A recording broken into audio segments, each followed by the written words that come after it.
E, encerrando então o nosso ciclo especial sobre casuística ufológica, o tema que nós vamos abordar hoje em nossa conferência é as nossas experiências do nosso grupo aqui da cidade de Limeira, né, relacionado ao fenômeno UFO.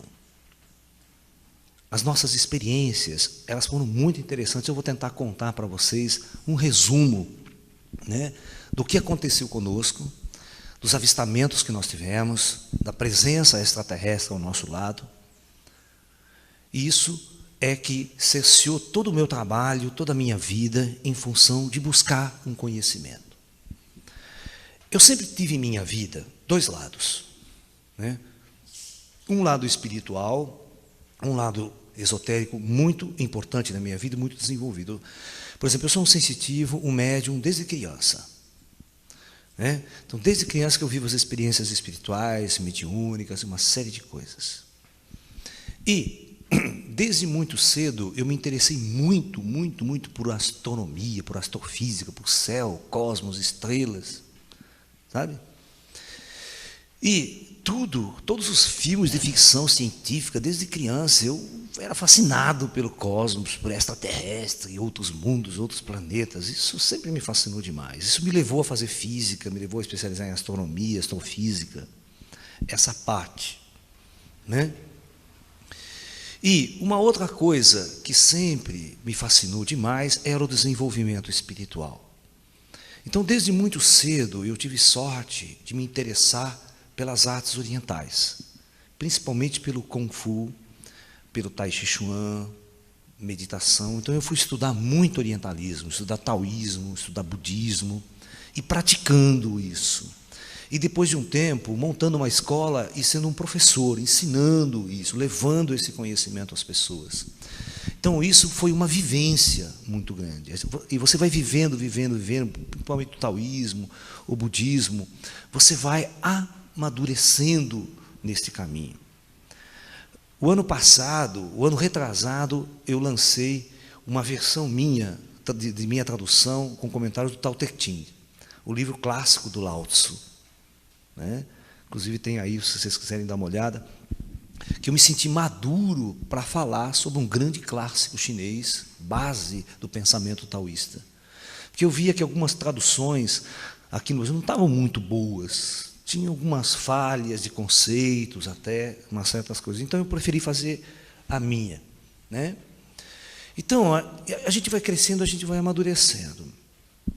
E em 1975, 76, né, eu entrei na faculdade em 76. E essa época era uma época que a ufologia estava muito acentuada no Brasil. Inclusive, em 76, teve um famoso caso de abdução do casal Hermínio e Bianca, que foi a palestra que nós fizemos ontem aqui, que está nesse ciclo, o caso deles. E isso me chamou muita atenção. Eu era fanático, eu lia tudo que existia sobre o assunto. Eu lia tudo sobre astronomia, eu lia tudo, né? E eu tinha esses lados em minha vida, né, essa busca incessante. Isso me levou a estudar todo o orientalismo, a praticar, estudar hinduísmo, Bhagavad Gita, os Vedas, sabe? Os clássicos chineses, não é? Os clássicos da Índia todo, o Oriente, aquela coisa toda. Muito bem. Mas vamos ao que interessa, que é ligado à ufologia, essa palestra, né? Então, em Limeira, prestem atenção, no ano de 1977, eu comecei a estudar profundamente o caso Wilson Fernandes, que foi o que a gente também relatou numa das palestras aqui, um abduzido de Limeira, um senhor que era abduzido aqui da cidade. Tá? Eu tinha 22 anos na época, eu era um moleque interessado por ufologia, querendo estudar tudo que existia. A gente não tinha essa experiência que a gente tem hoje. Então, nós fomos estudar o caso do seu Wilson, e eu lembro que eu montei uma palestra, que eu era professor de cursinho, já desde cedo eu já dava aula, né, para sobreviver. E eu montei uma palestra sobre ufologia, num ginásio aqui em Limeira, chamado Trajano Camargo, que quem é de Limeira sabe, que tem um anfiteatro antigo, até um ginásio que eu estudei lá. E eu lembro que aquele teatro lotou lotou, uns 400 lugares, lotou. E foi o prefeito da cidade de Limeira que assistiu minha palestra, que na época era o Sebastião Fumagalli. E eu sei que o pessoal ficou tão encantado, e dessa palestra, na verdade eu tinha uns grupos de amigos que nós treinávamos com o Fu e Tai Chi, eu estava começando a minha academia, e a gente se interessava por esse esoterismo, orientalismo, e a gente resolveu, após essa palestra, veio muita gente nos procurar. Inclusive o próprio prefeito da cidade, a gente ganhou um telescópio de presente dele na época, o nosso grupo, sabe? Entendeu? Que era uma coisa muito cara, a gente não tinha grana para comprar. Naquela época não se importava as coisas como se importa hoje, tem tudo no mercado. Naquela época, para você ter um telescópio importado, alguma coisa importada, era terrível, custava 10 vezes mais do que a pessoa podia imaginar. E nós montamos um grupinho de ufologia, de estudo de ufologia, e todos os sábados à noite, nós nos reuníamos em minha casa, que não é essa daqui, era uma outra casa muito mais simples que nós tínhamos, e nós reuníamos para debater. E eu fazia palestras sobre ufologia, eu debatia essas palestras. E eu lembro que na minha escola de ufologia, na minha escola de Tai Chi, veio um moço fazer Tai Chi, ele tinha 17 anos na época. Mas ele era um dos melhores médiuns de Limeira. Ligado ao centro espírita, estava em desenvolvimento.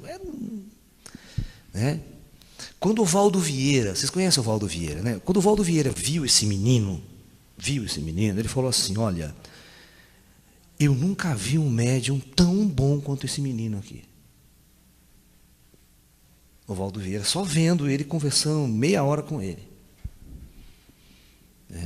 Ele era um médium fantástico. Ele entrava na minha academia, ele via tudo o lado espiritual, todos os monges orientais que estavam com a gente, todos os seres que estavam ali na escola. Ele tinha uma mediunidade incrível, uma vidência incrível. E, nesta época, ele não conhecia nada de orientalismo. Ele tinha o kardecismo clássico, estava na família que também participava de centros espíritas aqui em Limeira, tal. Inclusive, quando ele entrou na minha academia, ele ficou muito assustado, porque ele via coisas que ele não via em outros lugares. Ok? Muito bem.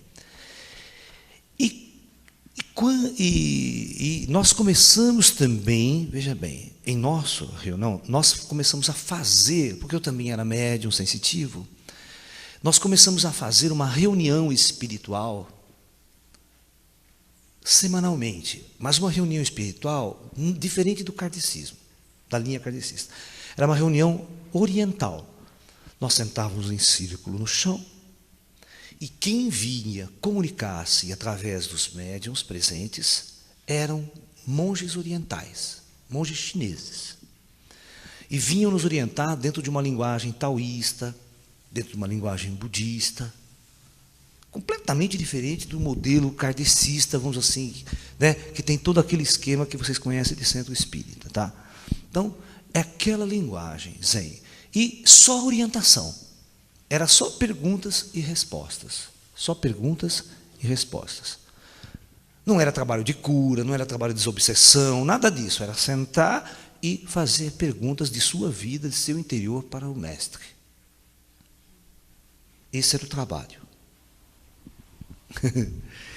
E, paralelamente a isso, nós tínhamos todo um trabalho de ufologia. Estudávamos ufologia e nós saíamos em grupo fazer vigílias noturnas. A gente, aos sábados, acabava essa nossa reunião, nós começávamos por volta das 7h30 da noite. Quando eram umas 10 horas, a gente terminava a palestra, o bate-papo, e porque ia muita gente, às vezes ia umas 20, 30 pessoas. E nem todo mundo que ia atrás de ufologia tinha, ou seja, não, ele estava pronto para participar de reunião mediúnica, por exemplo. Tem gente que não tem nada a ver com ir atrás do disco voador, né? Então, essa reunião mediúnica que nós fazíamos, a gente fazia com um grupo mais particular, sabe? Com pessoas que estavam mais conectadas com a coisa.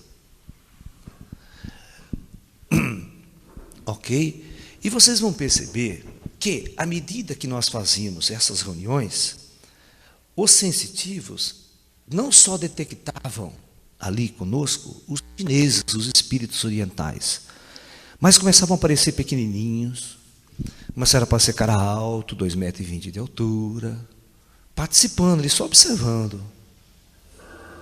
Certo? Então, quando foi? Numa reunião de 1983, em maio, no mês de maio, nós acabamos uma reunião, né? Acabamos esse encontro de sábado à noite, e estava um céu muito estrelado, e aquele dia nós não tínhamos marcado vigília ufológica, nós não tínhamos marcado. Tá?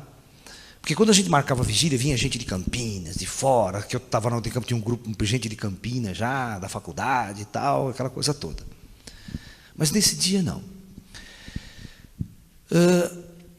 Nós resolvemos, estava um céu tão bonito, eu falei para as pessoas, pessoal, vamos dar uma volta naquele lugar que a gente costuma se reunir? Vamos lá, passear um pouquinho, olhar o céu, mas sem compromisso. Vamos, tá? E não era dia de, porque dia de vigília, nós não levávamos criança com a gente, ia só aquele pessoal mais cabeça, que a gente julgava que eram pessoas mais preparadas para estar num trabalho desse tipo. Naquele dia não, estava o seu João, a mulher dele, a filha dele de 13 anos de idade. Só sei que nós juntamos 13 pessoas em 3 carros, eram umas 10 horas da noite, e saímos aqui da rua Carlos Gomes, quem conhece Limeira, é onde está o shopping aqui, bem do lado do shopping, onde era a minha casinha, eu morava ali. Saímos, fizemos a curva e descemos essa rotatória aqui, que tem o Sempre Vale, e fomos no braço até o anel viário, que a gente chama. No entanto, em 83, só existia o Amparo ali, e já tinha o Jardim Florença já ali, começando as casas ali, e depois não tinha mais nada lá para cima. Lá para cima era tudo mato, mato, mato. Inclusive a subida, que a gente chama aqui em Limeira, da Barroca Funda, onde tem o aeroporto, sobe e vai para o aeroporto, lá em cima, hoje tem um jardim, hoje é muito grande, hoje está tudo povoado lá com bairros. Mas não tinha nada, ali acabava a cidade. Tá? Esse anel viário ele fazia fronteira entre cidade e mato, praticamente. Olha, gente, a hora que nós começamos a descer, entramos no anel viário, começamos a nos aproximar da subida da Barroca Funda, 2 luzes desceram sobre os nossos carros e começaram a fachar luz sobre nós. A coisa foi mais ou menos assim. Então nós estávamos em 3 carros, né? Vamos imaginar aqui, né? Nós estávamos em 3 carros, indo para o anel viário, certo? Eu estava nesse carro do meio aqui, ó. Ok? Eu não estava dirigindo, porque eu não tinha carro, eu estava no carona. Ok? E 2 luzes, uma de cada lado. Uma deste lado de cá, né? Se eu desenhar a estrada assim, né? Uma luz estava do lado de cá e outra do lado de cá. Mas elas não eram maiores, do que um carro. Ela tinha forma meio discoide, tá? Mas era praticamente do tamanho de um carro, essas 2 luzes. Né? Então elas estavam aqui sobre nós e davam uns fachos de luz. Elas piscavam, davam uma parada, andava, depois davam outras fachadas. E ali no anel viário eu já olhei para cima, eu já percebi, falei, puxa vida, né? Olha que tá essas luzes em cima da gente aí, né? Eu lembro que nós estávamos nesse anel, aí a gente tinha que fazer uma curva aqui para subir essa coisa da Barroca Funda. Daqui para cima era estrada de terra. Daqui para cima não tinha mais asfalto, era uma estrada de terra. Eu lembro que nós andamos, mais assim, mais ou menos 1 quilômetro, mais ou menos, era tudo pomar de laranja aqui do lado, e aqui tinha uma estradinha que saía para o aeroporto. Aqui era o aeroporto, que só descia teco-tecos, os aviãozinhos vagabundos, né? Tal. E aqui, do lado do aeroporto, tinha um grande descampado. Um grande descampasto, muito grande aqui, que estava sendo preparado para fazer um bairro. As ruas já estavam abertas Mas aquilo ficou parado durante, sabe, 5, 8 anos. Só abriram e ficou parado lá. A prefeitura, não sei se embargou, o que aconteceu na época, isso aqui estava parado. E era aqui que a gente vinha a fazer nossas vigílias, que era um lugar aberto, descampado, vazio, o céu, se via tudo, e limpo, né? Eu falei, e nós estávamos indo lá. Mas, de repente, quando chegou nessa curva aqui, a luz ficou tão forte que eu falei, para o carro, parei, desci do carro, todo mundo desceu do carro, e essa luz veio. Uma que estava aqui, desse lado, passou para o outro lado da estrada e ficou as duas no céu, assim, mais ou menos uns 100 metros de distância da gente, e elas brincavam com a gente. Elas faziam assim, ó, elas ficavam aqui, uma ao lado da outra. E, de repente, flutuando, de repente essa daqui fazia o seguinte, ela vinha, passava para o lado de cá. Aí daqui, essa vinha, passava para o lado de cá. Aí, essa daqui brincava, essa ia por cima, voltava, parava, ficava assim. Né? Um ponto, assim, uma luz, que você percebia que tinha uma forma discórdia, não dava para perceber muito o formato do objeto, só se via a luz dele. Nesse meio inteirinho, nós estávamos com mais dois, nós estávamos com esse sensitivo, que eu falei para vocês, muito bom, né? Tá? Que ele era muito conhecido nosso, ele se chamava Gilson Bastelli, uma pessoa muito conhecida aqui em Limeira, que morou anos nos Estados Unidos. Infelizmente, o ano passado ele faleceu, lá nos Estados Unidos. Muito jovem. E uma outra sensitiva, chamada Margarida Vaz. Não sei porque ela não veio hoje aqui, que a gente brincava que ela chamava de Marga Louca. Né? E ela fazia parte do nosso grupo, treinava tai chi, tá? Ela e a irmã, e ela era uma médium também muito boa.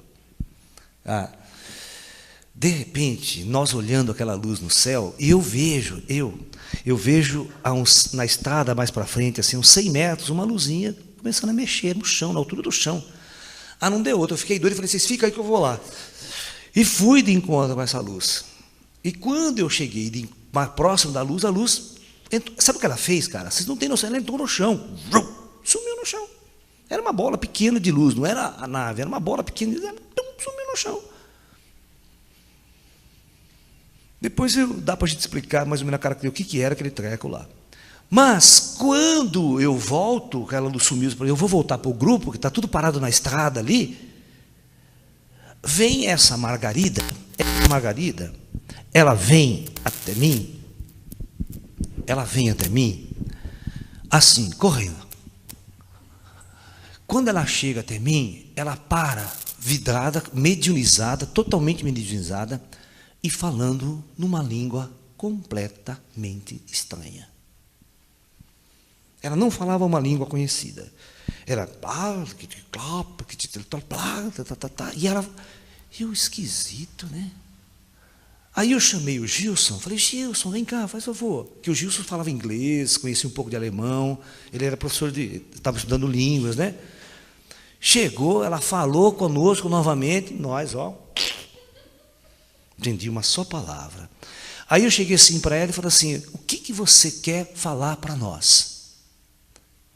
Para ela, né, falar melhor assim a coisa, né? Aí ela falava assim, presta atenção, ó. Ela falava assim, Iulan. Aí apontava as duas luzes no céu. Iulan. Aí eu falei, então você está dentro daquela nave, usando o corpo dela para falar com a gente? Ela falou assim, Tchum. Eu falei, olha que legal, mantemos um contato. Aí, olha, luz física no céu e um fenômeno mediúnico acontecendo, tipo um fenômeno de comunicação.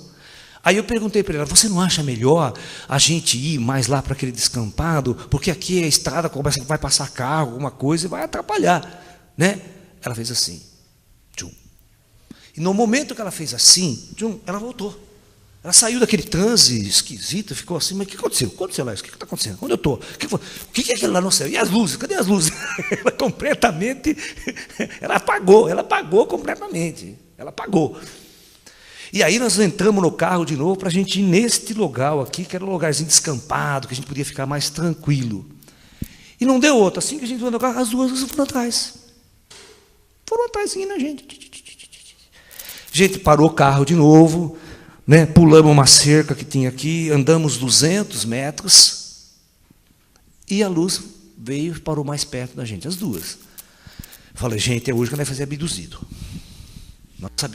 Tinha uma menina de 13 anos de idade, a mãe, a filha, gente que não estava acostumada a ir para o mato com a gente. Nós sentamos em círculo, né? Usamos as pernas, como a gente fazia nossas reuniões normalmente, ali tranquilo, sentados, e ficamos ali. Deu mais ou menos uns 3 a 4 minutos, os dois, o vidente, o Gilson, né? E eu percebo que um ser, mais ou menos de uns 2 metros e pouco de altura, ele aparece no centro do círculo, mas não materializado. Ele aparece ali e fala assim para a gente. Presta bem atenção nessas palavras desse ser. Somos da frota de patrulhamento em missão na Terra. Essa é uma frase dele. Somos da frota de patrulhamento em missão na Terra. Se vossas vontades forem maior do que vossas curiosidades, talvez algo mais aconteça para vocês. Vocês vão permanecer sentados aqui durante mais 21 minutos. Ele deu até o número, 21 eu lembro. Se nada acontecer, vocês podem ir embora para suas casas.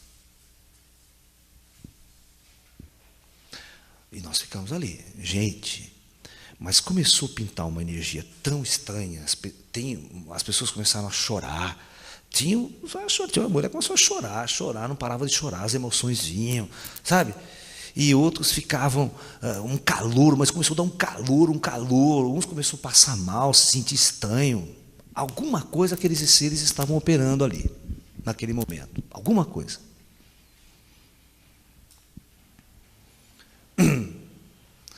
Eu só sei que passou 21 minutos, passou o tempo, eu olhei para o pessoal e falei, gente, está na hora de nós ir embora. O ser pediu para a gente ir embora. Nós não vamos ficar aqui. Vamos seguir as instruções corretamente, tá? Então, a gente desfez a corrente. Quando a gente desfez essa corrente, essas duas luzes, elas facharam mais forte e saíram numa velocidade estonteante que instantaneamente desapareceu no céu.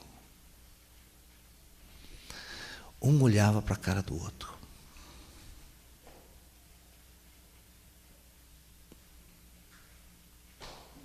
Ninguém entendia direito o que tinha acontecido. Tá? Muito bem. Voltamos para casa, era um sábado à noite. Imagina no domingo todo mundo ligando para todo mundo.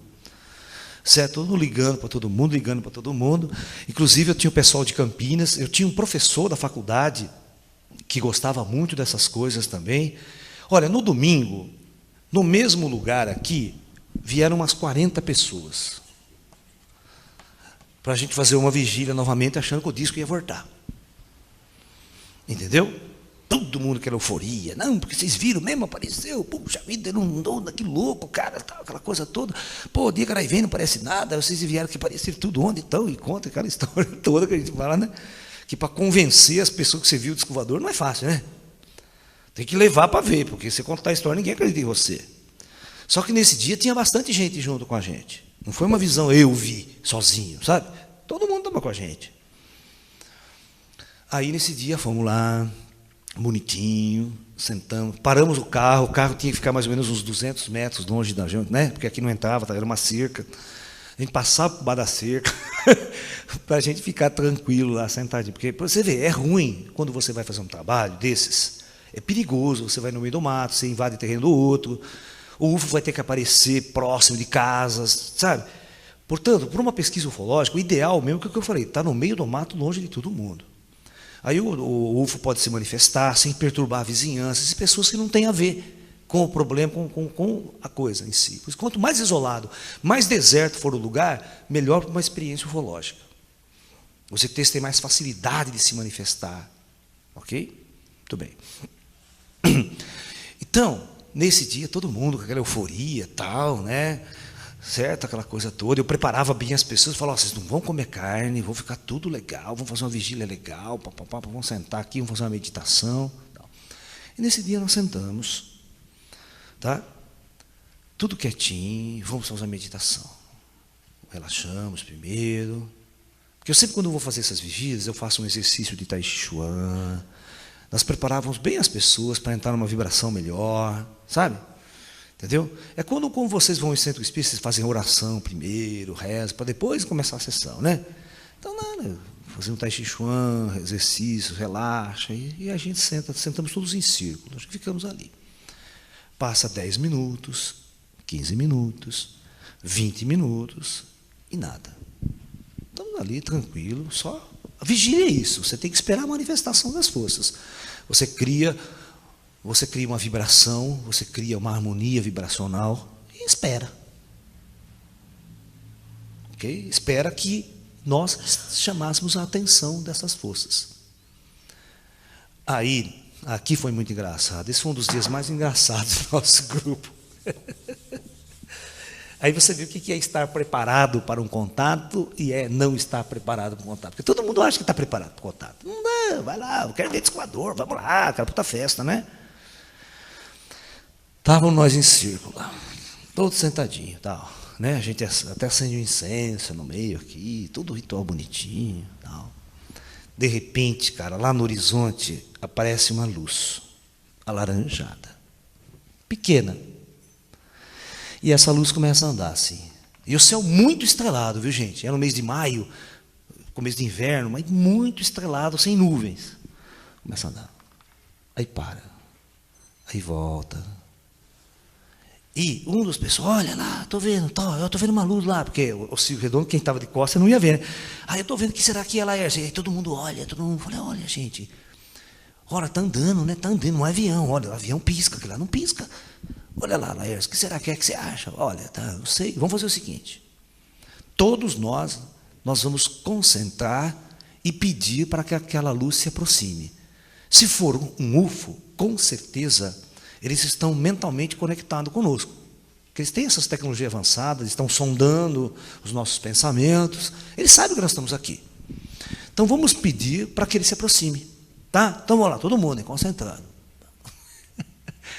Não deu 1 minuto a gente fazendo isso, o treco acendeu e veio. E começou a vir. E começou a crescer. Cara, quando o negócio começou a vir, começou a crescer, esse povo levantou numa disparada. Levantou um, levantou outro, levantou um, correu atrás. Só, para você ter uma ideia, todos correram para o carro, só ficou 2. Ficou eu e mais um menino aqui. Só nós 2. O resto correu tudo. E a luz parou. Não veio. Foi o maior vexame. Até o dito professor da Unicamp, que estava junto, também correu. Falou, sou lá besta, né? Parece aquela piada da máquina fotográfica. Vocês conhecem a piada da máquina fotográfica? Do caipira, não conhece? Então, né? A piada é mais ou menos assim. Diz que o caipira veio para São Paulo, né? Deixou a família toda dele no sertão lá, né? Tudo caipira, né? E ele ficou encantado de ver a máquina fotográfica, tirar retrato, né? Máquina fotográfica, tirar retrato, tudo bem. Então ele comprou uma máquina e levou lá para o sertão, para a família dele, para tirar uma fotografia da turma. E o povo não sabia o que era máquina fotográfica, né? Todos desesperados. E ele falou, não, vamos tirar uma fotografia, vou tirar uma foto de vocês fiquem tudo parado aqui na frente, botou todo mundo parado, certo? E ele foi lá ajeitar a máquina fotográfica, tudo, certo? Tá, o cara ajeitando todo mundo lá. Aí ele botou no automático, certo? Para ele correr e tirar foto junto, entendeu? E quando ele botou no automático e saiu correndo, quando ele saiu correndo, o povo, todo mundo saiu correndo também. Achou que a máquina ia explodir. A caipirada saiu disparada também. Eu vou ficar aqui, vou saber o que vai acontecer. É a mesma coisa, né? O UFO começou a vir, o povo se mandou. Se mandou. Isso aqui é típico de um caso Existe um ufólogo muito famoso no meio ufológico, ele chama Antônio Faleiro. Ele mora numa cidadezinha em Minas Gerais chamada Passatempo. Vê se é nome de cidade, né? Passatempo. Porque passa o tempo, ninguém tem nada para fazer, fica passando o tempo. Chama Passatempo. Fica aí no sul de Minas também. E isso daí é mais ou menos em 81, 82, 83, que teve um congresso internacional de ufologia em Brasília, e ele foi apresentar as pesquisas dele. A história dele é muito engraçada, eu vou fazer um resumo, né, para ser rápido. Ele ia fazer vigília no campo com a motoquinha dele. Ele era professor de matemática na faculdade, ele era o ufólogo da cidade. Ele era professor de matemática de ginásio, colégio lá. Ele pegava a motoquinha, porque tinha uma fazenda ali que o dono da fazenda, o caseiro, falava: aparecem luzes para todo dia, correndo aqui pela fazenda. Ele falou: legal, acho que deve ser disco voador. Então ele foi com a motinha, a máquina fotográfica dele, a motinha dele, e ficava lá na estrada, no alto, assim, vigiando. E não parecia nada. O dia que ele não ia, as luzes andavam para tudo quanto é lado lá. O caseiro: você não veio ontem? Ontem estava cheio de luz aqui. E ele ficava puto da vida, porque o dia que ele ia, nada. Sabe o que ele fez? Ele pediu licença para o dono da fazenda. A fazenda era cheia de pedra, sabe? Cheia daquelas pedronas grandes. Ele pegou tinta branca e pichou as pedras: bem-vindo, extraterrestres, e somos de paz, e tal. E pichou a fazenda inteira, cara. E ia lá fazer a vigília, ficava com a lanterninha dele lá, e nada do disco voador aparecer. Ele falou: pô, o ZT. E eu disse que ele não ia, o disco voador. Parece que não queria contato com ele. O dia que ele resolveu fazer o seguinte, ele fez uma placa na cidade. Ele falou que ele fez uma placa de uns 3 metros de altura, daquela chapa, e escreveu assim: bem-vindos, extraterrestres. E meteu essa placa no meio do pasto, enorme lá. Ele falou: quero ver o ZT, não vê agora. Aí ele botou essa placa num final de semana, e um dia à noite, dava 7 horas da noite, ele pegava a motoquinha e ia lá para fazer a vigília. Nesse dia, ele vai contar o seguinte: depois que ele botou essa placa grande, aí a mesma coisa, apareceu uma luz lá nas montanhas distantes andando. Ele falou: epa, olha lá, não é avião. E ele lembrou que ele esqueceu a lanterna dele, para dar sinal de luz para a coisa lá, né? Ele falou assim: mas eu estou com a motoca. Então ele virou o farol da motoca para a luz e piscou 3 vezes. Tchac, tchac, tchac. Não deu outra. A luz respondeu 3 vezes. Ele falou: opa, tem alguma coisa. Vou piscar 5 vezes. Ele piscou 5 vezes, a luz respondeu 5 vezes. Falou: mas não é possível. Agora eu vou piscar 7 vezes. Ele piscou 7 vezes, a luz piscou 7 vezes. Ele estava no alto, não era nada no chão. Aí ele falou o seguinte, né? Ele saiu na frente da motoca dele assim e fez assim. Símbolo de paz, assim, né? Quando ele fez isso, a luz simplesmente acendeu e veio. E veio crescendo. Quando ele percebeu a luz crescer, ele, desesperado, montou na motoca dele, pau para quem tem. Certo? Aquele desespero de ver aquele negócio vir em cima dele. E não dava outra. A luz começou a vir. Era uma nave de uns 30 metros, cara. E começou a meter aquela luz em cima dele na estrada. E ele desesperado. E quando ele chegou no canto da cidade, tinha um posto de gasolina. A hora que ele foi chegando no posto, a luz deu flash, deu blackout no posto de gasolina inteiro. Apagou toda a luz. E ele entrou no posto de gasolina, entrou na lanchonete, ficou lá, parei a luz, e deu um flash dentro do posto de gasolina. E a nave depois saiu e foi embora. Eu falei: cagão, né? Fique lá, você provocou, não provocou o ET? Mexeu com ele, provocou e não teve peito. Então, ufologia tem esse caso. Nesse dia aconteceu típico com a gente. Aí o que eu fiz? Eu fiquei meio puto da vida e falei: não vou levar esse povo a fazer vigília comigo. Não. Aí o que aconteceu? Aí durante a semana, eu peguei, foi eu, o Gilson, a Margarida, só nós 3. Falamos: vamos só nós. Quero ver o que vai acontecer agora. Pelo menos nós não vamos correr. Nós estamos meio acostumados com esses negócios mediúnicos, isso e aquilo, eu, você, a Margarida. Vamos nós 3. Aí fomos nós 3. Sentamos, fizemos a meditação. 15 minutos de meditação, vem uma nave muito grande, semi-adensada, mas ela era toda brilhante, bem comprida, tinha uns 100 metros, um negócio grande. Parou em cima da gente. Falei, olha, hoje ou abduz nós, alguma coisa acontece. Assim que a nave parou, aquela mesma Margarida que falou a língua estranha, ela estava assim, depois de repente ela fez assim, ó, ela ficava com os olhos estatelados assim, ó. E começou novamente a falar na mesma língua estranha daquele primeiro dia. E blá, blá, blá, blá, blá, blá, blá, como se estivesse recitando um poema. E blá, blá, blá, e nós não entendíamos nada. Mas nesse dia, o mais interessante, que ela falou todo esse discurso na língua estranha, e de repente ela para e fala assim, como vai, professor? Você está bem? Em português, alto e claro, através dela. Ela falou assim, você está vendo como é a mente humana? Foi só eu falar na minha língua e eu não sou compreendida. Se vocês possuíssem a abertura do espírito, eu poderia falar diretamente em suas mentes. E não haveria barreira de línguas, de linguagem. O ser humano há muito tempo perdeu a sua capacidade de interagir com o seu próprio espírito. E foi falando um puta discurso. E falou assim, nós estamos aqui nessa nave, né? E foi contando toda a história. E ficou 1 hora ali, 1 hora falando e a nave em cima da gente. E terminando toda a história, falou, amanhã vocês voltam de novo, que nós temos muita coisa para fazer. Ah, e outra coisa, nós vamos preparar vocês para isso, isso, isso. Isso começou a falar um monte de coisa. Eu falei,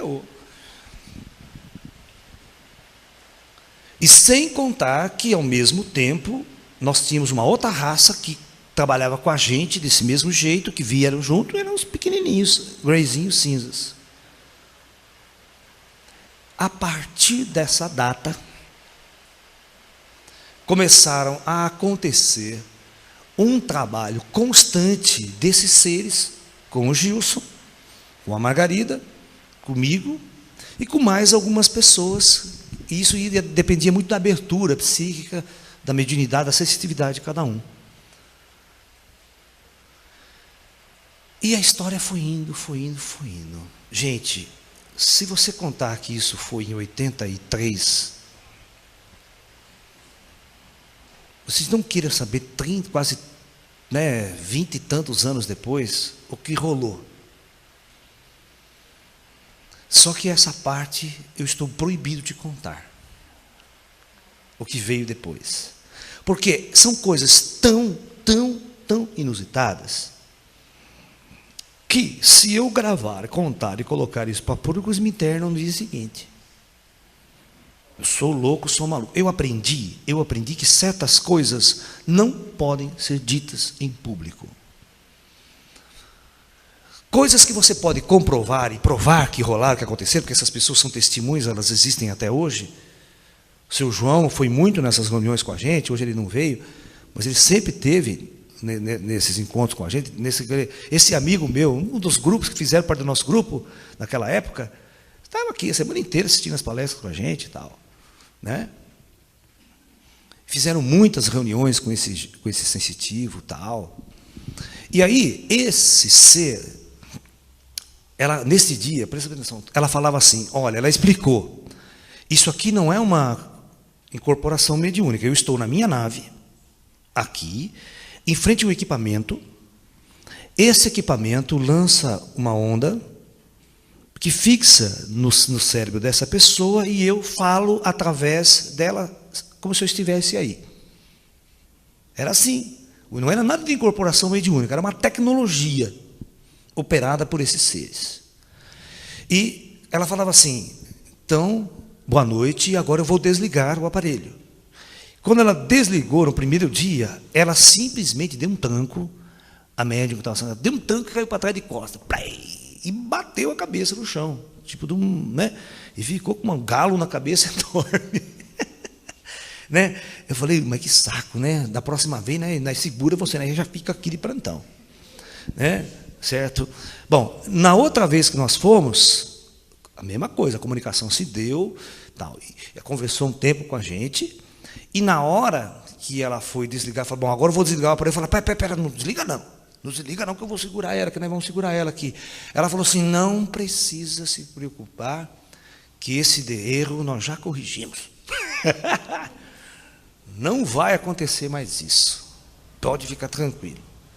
Aí ela, boa noite, desligou e a médium acordou como se nada tivesse acontecido. Mas o importante desse caso, o mais importante existia um contato psíquico e, ao mesmo tempo, existia o objeto lá. Não era uma imaginação, você está entendendo? Não era algo que estava sendo imaginado.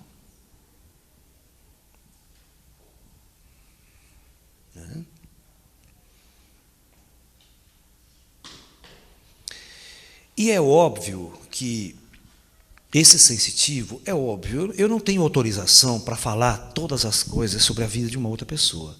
Mas esse sensitivo que faleceu o ano passado nos Estados Unidos, ele trabalhou, essa época ele trabalhou muito tempo com a gente. Aí ele foi embora para os Estados Unidos e ficou mais ou menos uns 15 anos lá, nunca mais voltou.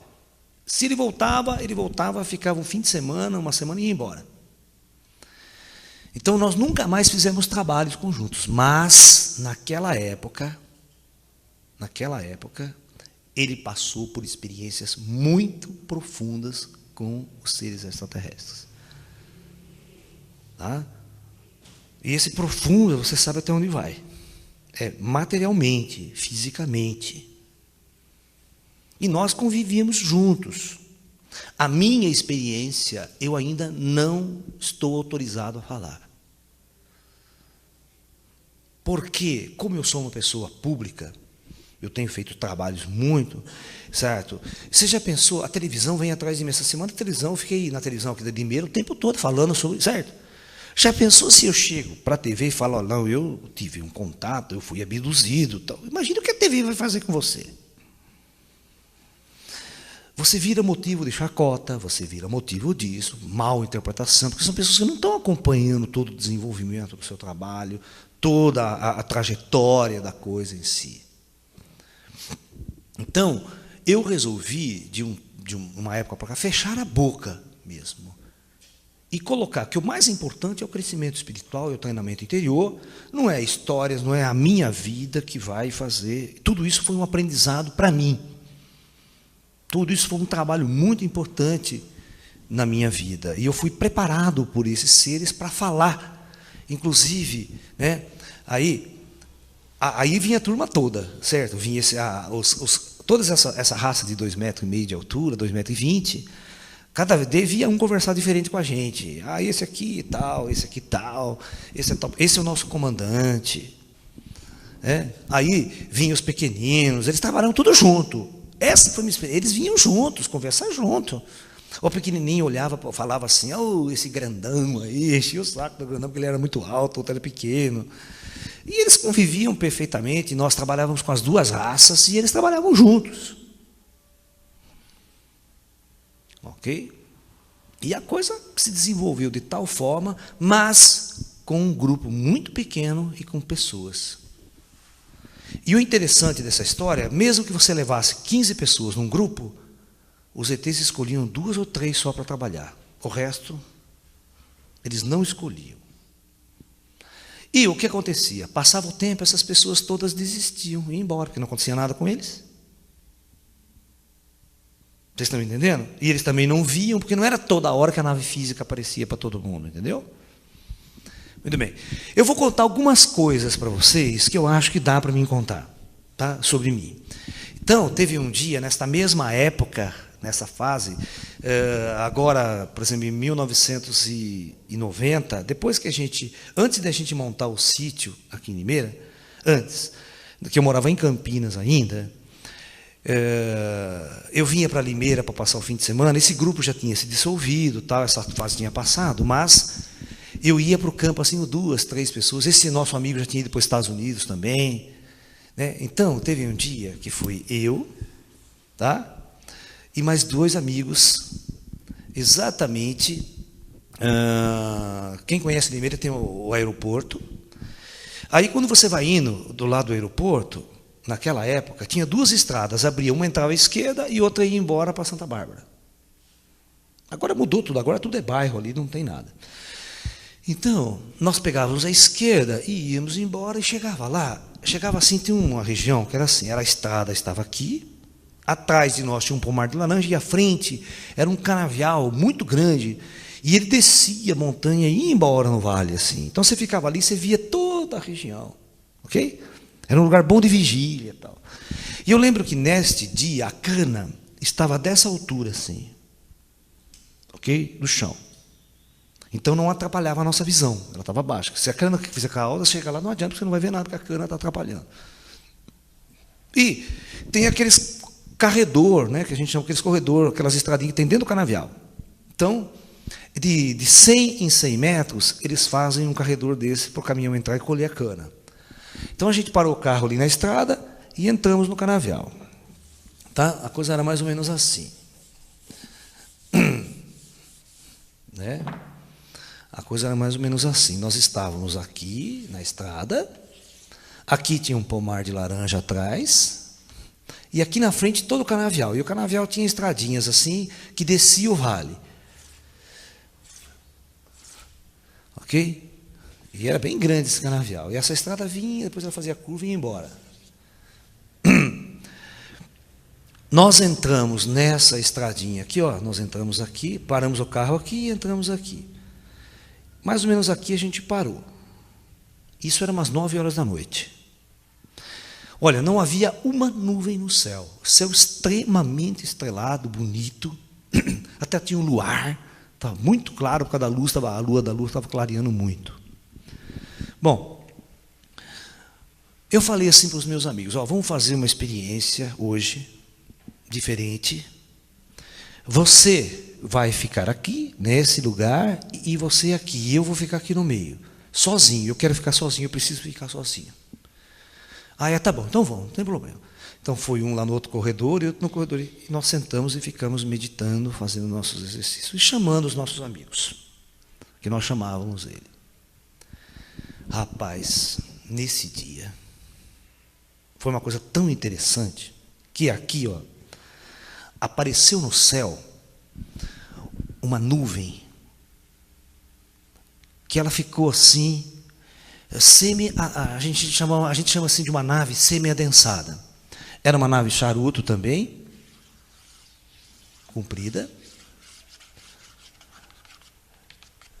E você conseguia de vez em quando ver algumas estrelas através dela. Ela não estava muito adensada.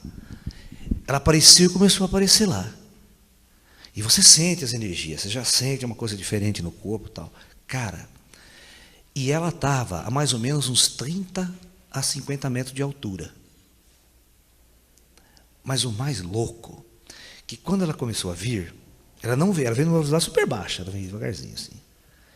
Mas o mais louco, que quando ela começou a vir, ela veio bem em cima de mim, ela veio nessa direção, ela começou a vir aqui assim. O louco é com o canavial. Você não tem noção, não tinha uma gota de vento. Estava tudo parado assim. De repente, você viu o canavial abaixo da nave, só abaixo da nave, fazia som. Mas chacoalhava como se fosse uma ventania de tempestade. E você olhava lá do alto, eu fiquei em pé assim, eu levantei e fiquei em pé, e você via que só ali, e quando ela vinha vindo, ela vinha dobrando o canavial. Ela vinha mexendo com o canavial. Cara, até esse negócio chegar em cima de mim, aquela ventania, todo o canavial mexendo do lado ali em cima. Falei, puta que pariu, é hoje que os caras me levam. Imagina, você ou os meus amigos estavam lá. E eu falei, o que esses caras estão pensando? Vai estar cagando em medo do outro lado lá também, porque eles também nunca, sabe? Eles não eram experientes assim nessa coisa. E ficamos ali e tal. E aquele treco, aquele balanço, aquele vento, tudo em volta da gente do mato. E aí parou, e começou ainda aquela ventania.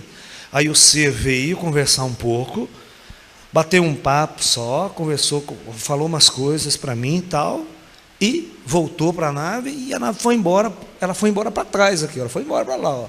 Aí foi mexendo com o pomar de laranja, ela subiu, foi embora. Quando ela sobe, aí ela não atua mais no chão, ela não mexe mais. Mas ela estava semendo, se ela densa muito, começa a dar aqueles problemas gravitacionais, começa elétrica, aquilo que a gente já falou em outros grupos, por isso que ela não adensa. Porque ela começa a carregar eletricamente, começa a brilhar muito, e todo mundo que está em volta vê.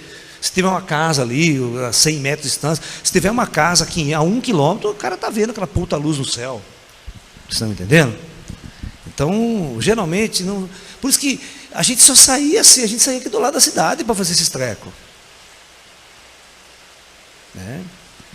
Só que acontece o seguinte, eu só vou, esses seres, como eu falei no filme, quando eu documentei aqui a palestra sobre o Intruders, sobre o filme Intruders, que os ETs não precisam de disco voador para abduzir uma pessoa. Ele entra dentro da tua casa, abre um portal, leva o cara embora.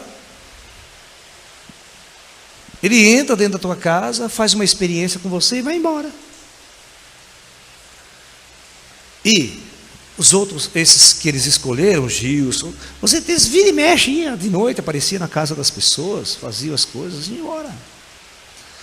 Então, se estabeleceu um tipo de contato a partir dessas primeiras experiências com o nosso grupo, que elas foram se desenvolvendo ao longo do tempo. E a coisa cresceu e não parou até hoje. Não parou até hoje. E uma das coisas que esse cara alto falou para mim, assim, ele falou assim, olha, a sua missão é falar para as pessoas do seu mundo o que nós somos, quem nós somos e qual é o nosso papel aqui entre vocês. Esse é o seu trabalho. Né? E um dia, e quando esse ser um dia falou isso para mim, eu falei assim para ele, mas puxa vida, né, vocês poderiam, né, dar alguma coisa concreta para mim levar e mostrar para as pessoas, né? Porque ninguém vai acreditar em mim. Quem é que vai acreditar em mim? Né? Ou seja, eu falei assim para ele, vocês poderiam dar alguma coisa concreta para eu provar que vocês existem, que, né, essas experiências estavam acontecendo.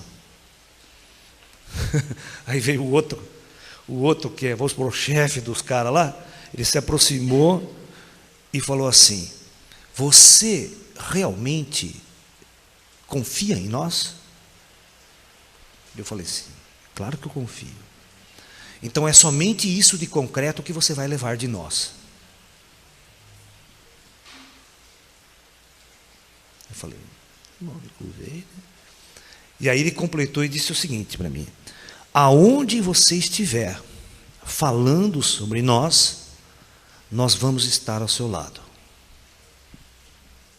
Ele falou isso nesse dia, tá? Eu falei, tá bom, beleza.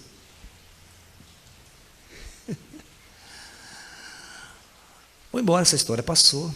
Aí, um mês depois, olha, isso nunca tinha acontecido antes, eu vou contar uma história muito louca para vocês. Eu tinha uma palestra marcada para Amparo, sobre ufologia. Inclusive a palestra foi na Câmara Municipal da cidade. Certo? Bom, e era uma palestra onde eu projetava slides, falava da casuística ufológica, disco voador, não falava dessas coisas esotéricas, não, porque naquela época eu tinha um medo de falar de coisas esotéricas, porque ufologia era uma coisa séria, científica. Eu não misturava esse mundo lá da ufologia, sabe? Eu lembro que eu fui o primeiro cara a escrever um livro, na época, falando sobre contatos de seres extraterrestres com sensitivos e paranormais, que é o livro Ufologia Psíquica. Porque naquela época não podia se misturar ufologia com mediunidade. Nem o espírita estava preparado para isso, e nem a ufologia estava preparada para isso. Vocês me entendem? Eu lembro quando eu fui fazer um congresso de ufologia em Campinas, em 89, quase, 87, eu fui levar um cartaz na Federação Espírita, lá de Campinas, e eles não deixaram eu pôr. Não, essas coisas aqui não pode, esse negócio de ufologia não tem nada a ver com espiritismo, não pode pôr cartaz aqui não dessas coisas. Não deixaram. Nem eu pôr cartaz para divulgar o congresso de ufologia. Vocês veem como é que é. E, por conseguinte, a ufologia não podia nem pensar em médium, paranormal, religião envolvida com disco voador. Era coisa que não tinha nada a ver uma coisa com outra. Então, as minhas palestras eram muito mais científicas, pousou, contato primeiro grau, abdução, essas coisas a gente falava, mas nada de envolver mediunidade, contato psíquico, sabe essas coisas? Não. Bom, mas aquela velha história, todos vocês acham que quando são espiritualistas, ou o próprio espírita, consegue admitir que os espíritos estão ao nosso lado, né? Os mortos estão ao nosso lado, os seres estão ao nosso lado, que é outra dimensão da realidade. Nesse dia, a hora que o cara chegou assim, professor Laércio, né, físico, tal, astrônomo, tal, apresentou-me, eu peguei o microfone e falei, muito boa noite a todos. Quando eu falei boa noite, eu senti um negócio estranho, cara. A hora que eu olho para o lado, um tubo de luz, desse lado, aparece um cara de, um daqueles, 2,20 metros de altura parado aqui assim. E olho para a esquerda, outro, 2. Um de cada lado. Alto, parado. Ficou parado ali, não fazia nada, não se mexia. E eu olhei estranho, né? Falei, o que esses caras vão fazer aqui? Eu nunca tinha visto isso antes, está entendendo? Assim, no meio da palestra, a gente via no mato, sabe? No meio das experiências nossas, mas ele foi ali no meio. Pá. Comecei, dei a palestra, tudo tal. Quando eu falei, muito boa noite a todos, ele foi embora. Ou seja, aquele comandante tinha cumprido o que ele tinha falado para mim. Aonde você estiver falando sobre nós, nós estaremos ao seu lado. Bicho. Depois de um tempo que eu fui acostumando, né, eu olhava assim para os dois. Aí, como o tempo foi passando, esse ser já não ficava mais tão duro. Ele já andava, se mexia, falava, interferia na palestra, dava barpite. Sabe? Ali. Aí eu brincava assim, e com esses dois do lado, agora se Deus ajudar, vai ser covardia. Porque era muita força do teu lado. Aí você chegava e falava mesmo, conversava, fazia o seu trabalho. Você está entendendo? E acabava o seu trabalho e eles iam embora. E vocês não têm noção das coisas que iam acontecendo. Esses grandões, esses grandes eram muito até que, sabe, cometidos, sério pra caramba. Só tinha um deles que dava risada, conversava, falava umas coisas assim, mas esses pequenos, vocês não estão preparados para esses pequenos. A maior parte das pessoas tem medo dele, morre. Na ufologia casuística, é os do mal, é os ET mal, os não confederados, né? Os Greys, você entendeu? Aqueles que macunado com o governo americano, a Área 51, todas essas bobagens geral na ufologia. Mas eles são uma figura. Eles são a linha de frente. Eles entram mesmo, eles chegam, aparecem 4, 5, 6, 7, entram, invadem, vai num, vai mexer com outro, vai mexer com outro, vai mexer com outro. Nós chegamos a fazer um trabalho conjunto com esses seres em São Paulo. Eu tinha um espaço em São Paulo. Quem conheceu o meu espaço lá em São Paulo, eu trabalhei durante uns 6 anos lá. Toda quarta-feira, nós tínhamos um trabalho de cura, que nós chamávamos de Círculo de Luz. Esse trabalho, toda quarta-feira, passava nesse trabalho cerca de umas 400 pessoas em média. Era muita gente. E, orientado por esses seres altos e pelos seres pequenos, é que a gente fazia esse trabalho de cura. Nós colocávamos 12 cadeiras em círculo, um spot de luz assim, e um grupo ficava fazendo energização em volta, as pessoas todas vestidas, nós chamávamos de círculo de luz. E no centro desse círculo, esses grandes desciam com o equipamento deles e ficavam ali operando. Eles faziam as curas. E era rápido. Era 3 minutos, 4 minutos, cada grupo saía, vinha outro. E as máquinas que eles operavam eram fantásticas.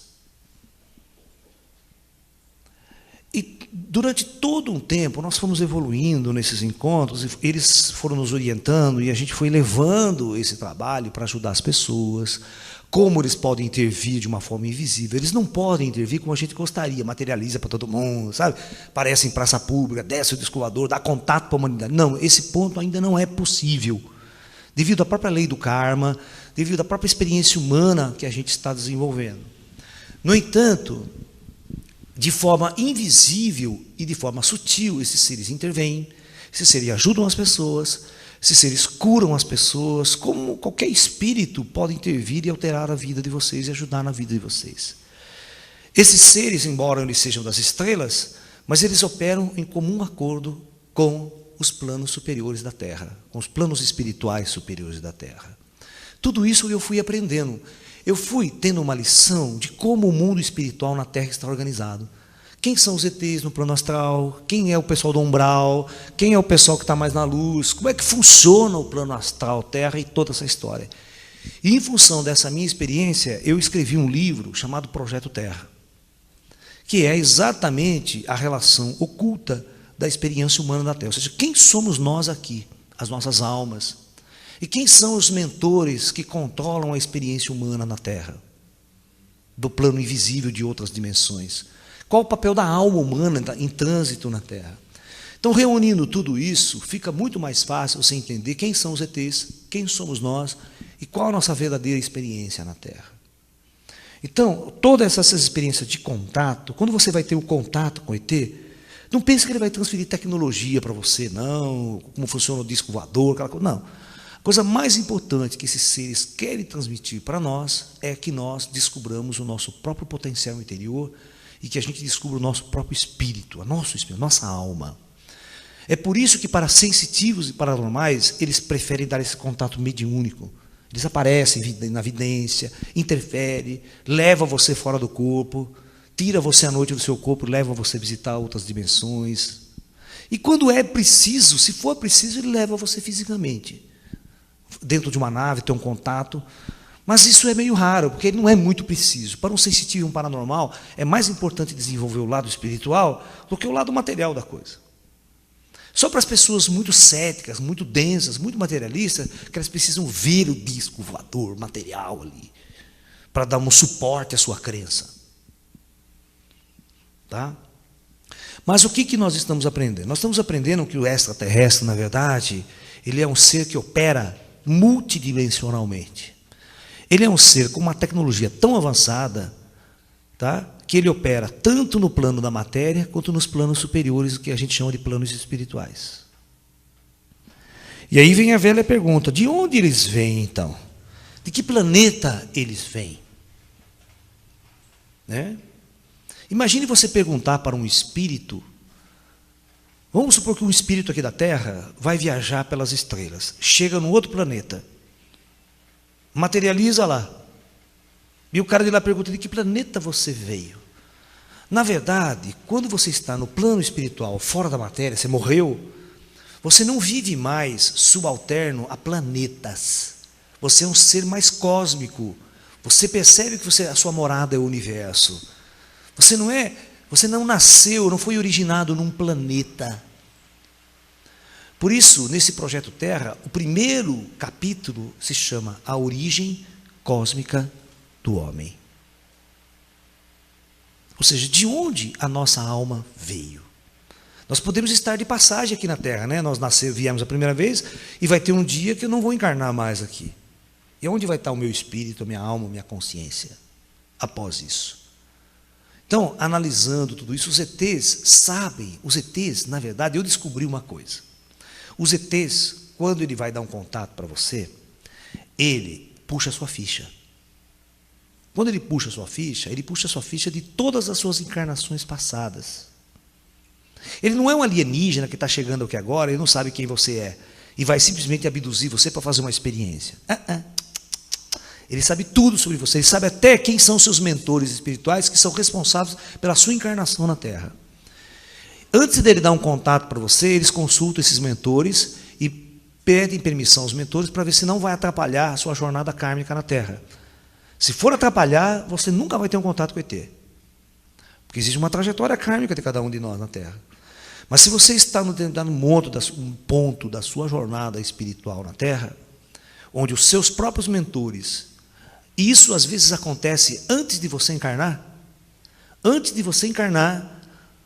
o plano superior prepara você em vida para ter um contato com o extraterrestre. É aquela velha história, né? Se você conversar com o Gasparetto, por exemplo, com o Chico Xavier, por exemplo, o Gasparetto sempre falava, ó, antes de eu encarnar, os pintores já me treinavam para fazer esse trabalho aqui. E o Chico Xavier sempre falou, olha, antes de eu encarnar, os espíritos já me preparavam para a missão que eu ia ter na Terra. Então, as coisas não acontecem assim de uma hora para outra. O ET não vem aqui abduzir aquele, dar contato para aquele, a esmo. As coisas são muito... Eu descobri que as coisas são muito, muito, muito bem planejadas pelo alto. As pessoas são abertas em determinado momento de suas vidas. As suas mediunidades são abertas. É mostrado para eles algumas coisas, para que ele possa ser um porta-voz, ou um canal para que as outras pessoas possam descobrir sua espiritualidade também. Senão o mundo fica tão material, que fica essa desgraça que vocês estão vendo aí fora, né? Tão denso, né? Que as pessoas, ao invés de construir centros espirituais, só constroem shopping center, shopping center, shopping center, shopping center. Né? Bingo, né? Os velhos, ao invés de fazer alguma coisa útil na vida, vai para o bingo, né? Jogar dinheiro fora. Né? Vai caçar descovador, né? Rumo um monte de velho, ou seja, vigília da terceira idade. Né? Pelo menos já vai mais cedo encontrar com o alto, né? Já estão querendo, né?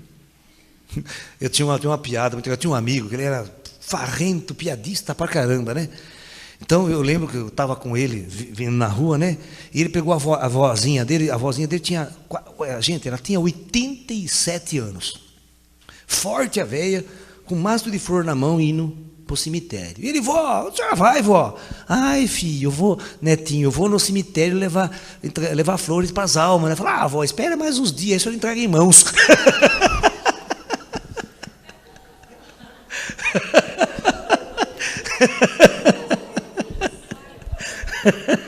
Já tá, logo vai mesmo. A velha dava risada. Por isso que eu falo, bicho, você acha que o cara... A nossa sociedade é uma sociedade tão decadente, tão primitiva, que os velhos aposentados não servem para a sociedade mais. E eles são fabricados como androides, produzidos como androides, como todo ser humano é produzido como androide na sociedade. Então, os velhos não têm onde ir. Precisa tomar remédio para dormir depois, fica uma depressão. Ninguém quer velho em casa, que só enche o saco, né? Entendeu? Porque ele não produz mais, não serve para nada, só atrapalha a vida, sabe, aquela coisa toda. Agora, se você muda a filosofia, se você muda o cerne da coisa, as pessoas vão perceber que, elevando-se a consciência, você cada vez fica mais sábio, mais experiente, mais lúcido. Por exemplo, eu pergunto, quem queria aposentar o Einstein? O Einstein era um indivíduo que até o dia da morte dele, ele dava palestras, era um cara importante, todo mundo queria ter um contato e conversar com o homem. Você acha que Einstein ia ter tempo de jogar bingo na praça, jogar baralho na praça, perder tempo da vida? Tem tanta coisa para ser descoberta, tanta coisa importante para se fazer. O Einstein morreu no quarto da cama dele, do hospital. Ele morreu com um caderno na mão, fazendo equações. Sabia disso? Ele deu o último suspiro, a enfermeira, ele estava com a plancheta escrevendo equações na mão. Ele estava assim, morreu assim. Então, quando a gente percebe que tanta coisa para descobrir, tantas inteligências, você pode ser um indivíduo útil, você pode estar descobrindo as coisas e levando para a humanidade essa descoberta. E a ufologia, os seres extraterrestres, é a última fronteira da Terra. O dia que a humanidade abrir essa porta para valer, vocês não vão conhecer mais a humanidade antes e depois. Tá? O dia que a humanidade tiver o grande contato com as estrelas, nós vamos conhecer no futuro duas eras, antes dos ETs e depois dos ETs. Hoje vocês conhecem, né? Antes de Cristo e depois de Cristo, né? Até o calendário nosso tem um marco, né? Para grande parte da humanidade. Claro que não é todo mundo, né? Mas você sabia que menos de um terço da humanidade comemora o ano novo do dia 1º de janeiro, né? A maior parte do planeta não comemora, segue um outro calendário, outro sistema. Então, nós devemos entender que os planos espirituais estão profundamente conectados conosco. E nós temos que pensar num extraterrestre conectado com essas dimensões maiores. Quando eu construí esse projeto Terra, eu aprendi com eles a seguinte situação. Como eu sou um astrônomo, a gente sabe que tem um monte de galáxias, o universo é muito grande, muito grande. Na Terra, o planeta Terra, ele é um projeto muito bem elaborado pelo alto, né? Onde você tem a superfície da Terra, as pessoas que estão aqui encarnadas, e você tem todas as dimensões maiores, que eu dividi em 4 para facilitar, né? Eu chamei isso aqui de umbral, onde, no caso do planeta Terra, que é um projeto kármico, nós temos praticamente que 80% das almas planetárias que estão encarnadas e as que estão no plano astral estão nesse nível. Porque o plano físico da Terra é chamado de umbral também. Todo mundo está aqui, está no umbral, está nas trevas. Não se lembra de nada, não sabe o que está fazendo aqui, né? Então o cara morre com essa mesma consciência material, sem saber o que está vendo, ele morre e vem aqui, continua com essa mesma ignorância aqui, vivendo numa sociedade, no mundo espiritual, mas como se fosse aqui. Aqui, um plano que eu vou chamar de penumbral, ou seja, um pouquinho, é a penumbra, nem tanto luz, nem tanto trevas. O cara já começa a acordar. Esse plano maior eu chamo de plano da luz, e esse eu chamo do plano dos ascensionados. Ou seja, o que é um ascensionado? Quem estuda a fraternidade branca, o pessoal sabe que é um ascensionado, é aquele indivíduo que passou por várias encarnações na Terra, foi ascensionando foi para o plano da luz, até que chega um dia que o seu comando kármico, o seu comando espiritual, diz, olha, não é mais necessário você voltar para a superfície. Essa foi a sua última encarnação, você está pronto para sair da matéria. Então ele é chamado de um ascensionado. Ele vai operar nessa dimensão. Ele tem 2 opções, ou ele parte para outros orbes, ou ele fica em missão ajudando o orbe terrestre, que é toda uma estrutura operacional muito grande. E comandando tudo isso, estão os grandes comandos planetários, no caso, o comando planetário da Terra. Esses comandos planetários são grandes inteligências muito avançadas, que comandam toda a operação, inclusive a operação física. Cuida dos corpos biológicos. Esses comandos é que implantaram esses corpos biológicos para as almas usarem. E todas as formas de vida que existem na superfície do planeta, no reino Deva, no reino animal, também é comandado por essas forças que estruturam mundos, preparam superfícies planetárias para a existência de vida biológica e para projetos experimentais, para a alma humana experimentar uma descida na matéria. Essas inteligências, gente, nunca encarnaram na Terra. Elas operam pelo universo. Se elas nunca encarnaram, elas são o quê? Extraterrestres. Quando eu falo sobre capela, né, eu tenho até um DVD, uma palestra chamada Exilados de Capela. Se você pensa num outro planeta, num planeta X, está lá a superfície, está lá os ETs do planeta X, né? E também vai ter, como os projetos planetários são sempre mais ou menos da mesma linhagem, porque você tem que pensar que o universo tem essas outras dimensões, né? Você vai ter o comando planetário, né, do planeta X. E aqui o cara encarnado, né? Eu lembro que eu fui fazer uma palestra em Jundiaí, e eu já estava nesta época, isso aí faz uns 15 anos atrás, e eu comecei a fazer a palestra, tinha umas 70 pessoas no auditório, e um senhor de mais ou menos 60 anos se levanta lá e fala assim, faz uma pergunta para mim. Olha, professor, eu não estou entendendo muito bem o que o senhor está colocando aí, não. Para mim, o senhor está confundindo ET com espírito. Ele falou assim para mim. Olha, eu sou kardecista há mais de 40 anos, né? E nunca vi uma coisa dessa, alguém falar de ET desse jeito. Para mim, o senhor está confundindo ET com espírito. Aí eu fiz a seguinte pergunta para ele. Me explica então, o que é um ET para o senhor? Como que o senhor vê um ET? Ele falou, como que eu vejo um ET? Eu vejo como todo mundo. Um ET para mim é um ser como nós. Olha, ele falou assim, um ser como nós. Eu peguei ele nesse como nós. Que sai do seu planeta com uma nave, com um disco voador, sofisticado, e vem visitar a Terra, fazer experiências. Então, olha a visão dele. O cara aqui teve um avanço tecnológico, construiu um disco voador e veio visitar a Terra aqui. Aí eu perguntei assim para ele: o senhor falou que o senhor é espírita, né? Fala, sou. Há quanto tempo o senhor é espírita? Ele falou, eu sou há mais de 40 anos. Então quer dizer que o senhor frequenta centro espírita toda semana? Toda semana. Então quer dizer que o senhor acredita em vida após a morte? Acredito. E o senhor conversa com o espírito toda semana? Converso com o espírito toda semana. Muito bem, muito bem. E o senhor falou, né? Então o senhor acredita em vida após a morte? Claro que eu acredito. Sou espírita. Mas o senhor falou uma coisa muito interessante. O senhor falou que o ET é um ser como nós. Se ele é um ser como nós, eu vou fazer a seguinte pergunta para o senhor: quando o ET morre, ele vai para onde? Aí ele teve que admitir o quê? Que quando ele morre, ele tem que ir por aí, um plano espiritual do planeta dele, não tem? Certo? Aí eu fui brincando. Fui mostrando que o nosso astral é assim. Aí eu fiz a seguinte pergunta para ele: você acha que esses seres aqui podem ser os burros da história, não sabendo o que está acontecendo, que estão na superfície encarnados em leis densas? Mas será que esses dois comandos já não estão conversando há muito tempo? É só nós que estamos nas trevas aqui, perdidos, sem saber de onde viemos, nem para onde vamos? Na verdade, nós temos que ampliar a nossa consciência para entender o que é a vida nessas outras dimensões e quais são as grandes inteligências que realmente governam esse universo. Quem está em superfície planetária pode ter certeza que são as raças mais atrasadas, porque estão aprisionadas na matéria e não têm a grande consciência espiritual.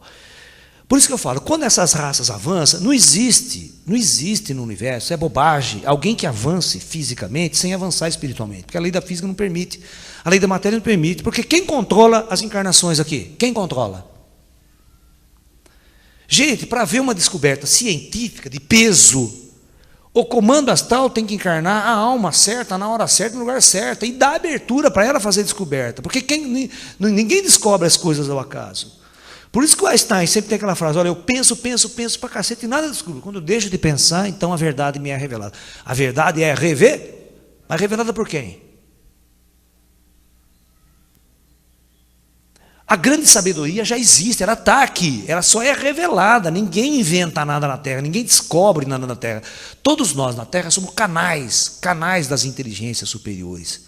Quando uma grande descoberta científica precisa acontecer na Terra, quem libera isso é o pessoal de cima. Então não vai haver um avanço altamente tecnológico sem avanço espiritual, porque o astral não vai permitir. Ele não vai permitir que essa raça saia daqui e venha fazer cagada em outro planeta. Não existe guerra nas estrelas, gente. Esse filme babaca do americano não existe, ninguém está guerrando nas estrelas. Porque todo mundo sabe que quando morre, vem para o plano espiritual. Não adianta matar ninguém que já está morto. Esses caras estão mortos, eles não vão ficar brigando, eles não têm a matéria. Então eu fui aprendendo com eles o que realmente eles são. Toda a minha experiência de contato com esses seres foi para mim aprender o que eles são na verdade, e o que eles querem de nós. Na verdade, eles não são extraterrestres, eles são os grandes comandos superiores do Projeto Terra. Não são alienígenas que estão chegando aqui agora para fazer pesquisa com a humanidade. Eles são seres responsáveis por nossa existência na Terra. Eles são os grandes projetistas desse corpo biológico. Por isso que de vez em quando eles podem abduzir a hora que quer. Esse corpo não é nosso. Pode ter certeza, vocês não têm nenhuma relação com esse corpo que vocês estão usando. Não tem. Nenhum de vocês. Vocês não sabem como ele funciona. Ele é altamente sofisticado, altamente avançado. Nem o cientista, nem o médico sabe como esse corpo funciona de verdade. Você é um usuário de uma alta tecnologia. Como vocês compram uma TV de plasma, põe na sua casa, liga só. E fica lá. Mas você não sabe como é que funciona. Se quebrar, ninguém conserta. Pode jogar no lixo. Se você não chamar um engenheiro, um especialista, não vai consertar. Porque nós somos usuários. Da mesma forma, nós somos usuários do corpo. E a maior parte maltrata o corpo, detona o corpo, né? Toma droga, toma bebida, toma só porcarias. Não tem uma relação harmônica com o corpo. E quando a gente morre, o corpo vai lá e apodrece. Você percebe que esse corpo não tem nada a ver com você. Ele não faz parte de você. Ele é uma roupa que você está usando. E uma roupa projetada por alta inteligência. Veja qual é a nossa posição na Terra. E esses seres que são responsáveis pelo projeto biológico do corpo humano, é eles que de vez em quando abduzem aqui, abduzem lá, e não dá contato. Eles só lá vai tirar a amostra daquilo. Eles são o pessoal da manutenção, né? O pessoal da patrulha, que fica sempre mantendo o sistema funcionando, organizando tal, e as coisas andando, né?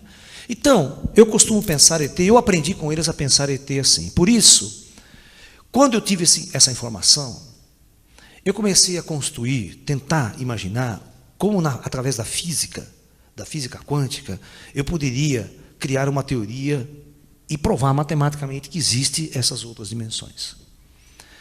E que o espírito existe fora da matéria. E pior, eu teria que fazer uma coisa, eu teria que demonstrar que o espírito ele não necessita desse corpo biológico para existir. Ele é anterior ao corpo biológico. Ou seja, você vai destruir toda a lei darwinista da evolução.